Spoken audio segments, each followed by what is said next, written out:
Hello everyone, मी आहे ज्योती आणि ज्योतिष क्रिएटिव्हिटीमध्ये आपल्या सर्वांचं खूप खूप स्वागत आहे. तर आज मी तुमच्यासोबत अशी एक रेसिपी शेअर करणार आहे. आजची ही रेसिपी पाहिली ना तर नक्कीच तुम्ही माझ्या चॅनलला सबस्क्राईब करताल किंवा ज्यांना कोणाला आवडणार नाही ते अनसबस्क्राईब देखील करून जातील.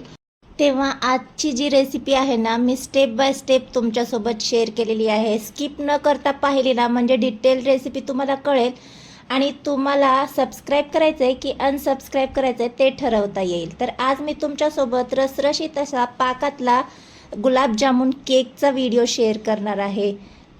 आहे की नाही इंटरेस्टिंग गोष्ट. पाकातला केक तुम्ही पाहिला आहे का? जर नसेल पाहिला ना तर हा व्हिडिओ पहा, म्हणजे तुमच्या लक्षात येईल की पाकातला केक कसा बनवायचा आहे.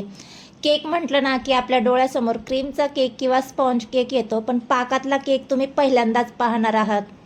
तेव्हा वेळ न घालवता आपण हा केक कसा बनवलेला आहे ते पाहणार आहोत. तर सगळ्यात अगोदर आपल्याला एक भांडं घ्यायचं आहे आणि यामध्ये आपल्याला चाळणी ठेवून घ्यायची आहे, कारण सर्व साहित्य आपल्याला चाळूनच घ्यायचं आहे. ज्या पद्धतीने आपण केकचं साहित्य चाळून घेतो अगदी त्याच पद्धतीने. तर 1 कप मिल्क पावडर घेतलेली आहे आणि त्याच कपने मोजून आपल्याला अर्धा कप मैदा घ्यायचा आहे. इथे कपच्या ऐवजी तुम्ही वाटी सेट करून घेऊ शकता.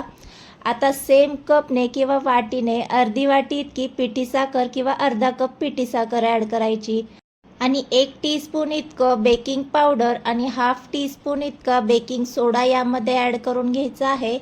आता गुलाबजामुनचा केक आहे त्यामुळे यामध्ये मी इसेन्स न वापरता वेलची पावडर ॲड करून घेते. तर हाफ टीस्पून इतकी वेलची पावडर आणि चिमूटभर मीठ ॲड करून घेतलेलं आहे. आता हे सर्व साहित्य आपल्याला चाळणीमधून चाळून घ्यायचे, म्हणजे काही गाठी गुटळ्या होणार नाहीत. त्यासाठी आपल्याला हे अगोदर चाळूनच घ्यायचं आहे. चाळून घेतल्याच्या नंतर जे साहित्य आहे ना ते हलकं होतं, त्यामुळे चाळून घ्यायचे. आता हे जे आहे ना वेलचीची साल यामध्ये निघालेली आहे, दुसरं काही कचरा वगैरे नाही आहे. तर आता हे चाळून घेतले. आता पुढचं साहित्य यामध्ये ॲड करून घेऊया. तर 1/4 कप इतकं तेल वापरायचं आहे. तर तेल जे आपण रेग्युलर भाजीसाठी स्वयंपाकासाठी वापरतो ना तेच तेल आहे. आणि दही यामध्ये ॲड करायची. तर अर्धा कप इतकी दही घालून घ्यायची आहे आणि आता हे सर्व साहित्य आपल्याला एकजीव करून घ्यायचं आहे. स्टार्टिंगला एवढंच साहित्य यामध्ये वापरायचं. अगोदर छान असं एकजीव करून घ्यायचं. एकजीव झाल्याच्या नंतर मिश्रण या पद्धतीने तयार होतं. या पद्धतीचं तयार झालं की नंतर यामध्ये आपल्याला गरजेनुसार थोडं थोडं दूध ॲड करत जायचं आहे. तर जसं लागेल ना तसंच दूध ॲड करायचं. एकदम दूध ॲड करायचं नाही आहे, नाहीतर बॅटर आपलं खराब होऊ शकतं. म्हणजे थोडक्यात आपला जो केक आहे ना तो फसू शकतो. तर हाच केक नाही, कोणताही केक करत असताना दूध ॲड करत असताना थोडं थोडं दूध ॲड करायचं, म्हणजे जो केक आहे तो फसणार नाही. तर इथे पाहू शकता या पद्धतीने आपलं बॅटर तयार झाले. अशीच कन्सिस्टन्सी हवी आहे. तर अगोदरच मी इथे काय केलं, केक टीन तयार करून घेतलेलं आहे. ऑइलने आणि थोडंसं मैद्याने भुरभुरून घेतलेलं आहे. तर केक टीनऐवजी तुम्ही इथे कोणतीही प्लेट किंवा एखादं भांडं वापरू शकता, कुकरचा डबा वगैरे.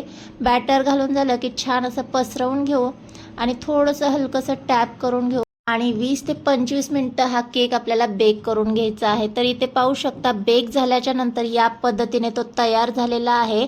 तर बेकिंग प्रोसेस मी तुमच्यासोबत शेअर केलेली नाही, कारण खूप वेळ होईल. तुम्हाला जरी पाहायचे असेल ना तर केकचे व्हिडिओ मी भरपूर अपलोड केलेले आहेत, तिथे तुम्ही माझी विदाऊट ओव्हन बेकिंग प्रोसेस पाहू शकता. आता हा जो केक आहे ना यामध्ये आपण मिल्क पावडरचा वापर जास्त केलेला आहे, त्यामुळे हा असा फुलत नाही, तर असा हा मध्ये बसला जातो. इथे अजिबात घाबरण्याचं कारण नाही आहे. आणखीन एक आपल्याला लागणार आहे ते म्हणजे साखरेचा पाक. तर ज्या पद्धतीने गुलाबजामुनचा पाक असतो ना त्या पद्धतीचाच इथे मी अगोदरच पाक तयार करून घेतलेला आहे, म्हणजे आपला वेळ वाया जाणार नाही. त्यासाठी हा पाक मी अगोदरच करून घेतलेला आहे, कारण बऱ्याच जणांना पाक हा ऑलरेडी येतच असतो, त्यामुळे याचा व्हिडिओ मी तुमच्यासोबत शेअर केलेला नाही.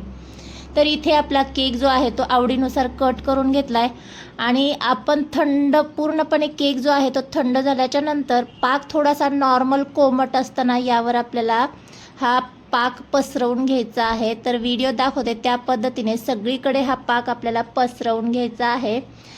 2 कप साधारण इथे पाक या केकमध्ये मी असा पसरवून घेतला आहे आणि थोडा वेळ हे आपल्याला असंच ठेवून द्यायचं आहे, म्हणजे हा पाक जो आहे तो केकमध्ये छान पद्धतीने सोक होऊन जाईल.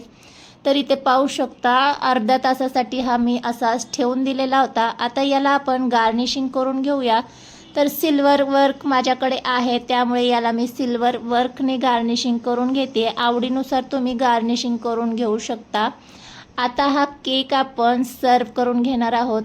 तर इथे आपण चौकोनी आकारामध्ये कापून घेतल्यामुळे आपल्याला हा काढताना सोपा जातो. तर इथे पाहू शकता स्पॅच्युलाच्या साहाय्याने मी अलगद असा हा काढून घेतलेला आहे. दिसायलाही अगदी छान दिसतोय ना, आणि चवीलाही तितकाच टेस्टी आहे. तर इथे पाहतानाच तुमच्या लक्षात आलं असेल अगदी छान आतपर्यंत जो आहे ना तो पाक मुरलेला आहे.